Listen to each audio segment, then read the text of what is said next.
in this week's parsha, of course, we come to the laws of kashrut.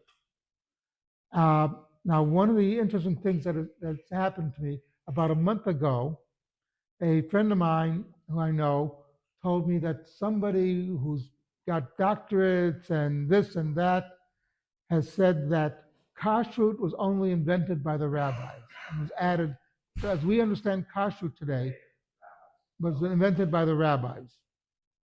And that, you don't have to do it because it's not really in the Torah. Well, there's a problem with that theory. They've uncovered a lot of archaeological evidence that the Jews practiced kashrut as we know it, even in biblical times. So there you have to follow the science, you might say.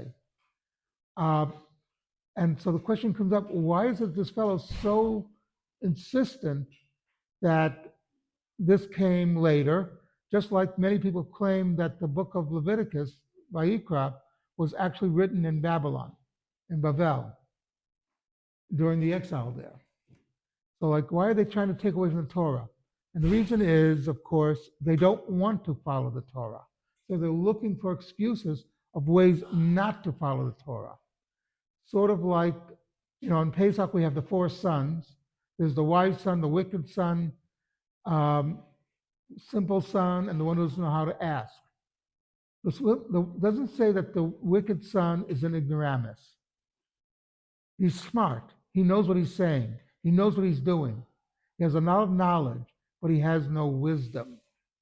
And these people, they have a lot of knowledge, but they have no wisdom.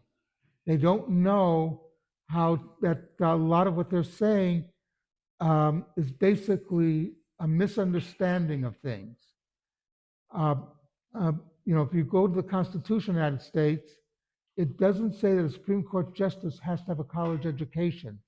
He could be a high school dropout, even an elementary school dropout, so long as he's a good person and he's a good moral standing, which means he has wisdom.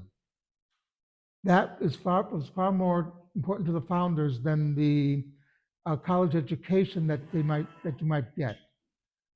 And so this is something that leads to these things about these discussions you have with these people who make all these claims, but they miss the point of everything we're doing.